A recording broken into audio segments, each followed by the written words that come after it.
Hey friends, I want to show you how you can change the colors in your design super fast. So go ahead and open up your project, hover over to the left toolbar and click Styles right here. Now the very first thing, or the first things I should say, that'll pop up are your brand kits or kit if you've only created one.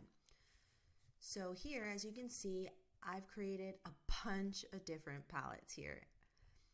Now, if you've not created anything, I suppose the first thing you'll see are Canva's trending options. So go ahead and click on any of these options here. You see what happens? Isn't it amazing? It quickly changes the colors for you. And let's say you really love this particular palette and brand kit, but you don't like the colors where they are. You can go ahead and click it again and you see how the text shuffle pops up.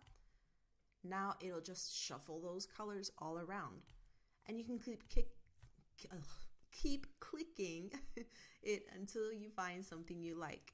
So it's a lot of fun. It can be a little addicting because it's so fast. And there you have it. And I'll see you in the next video.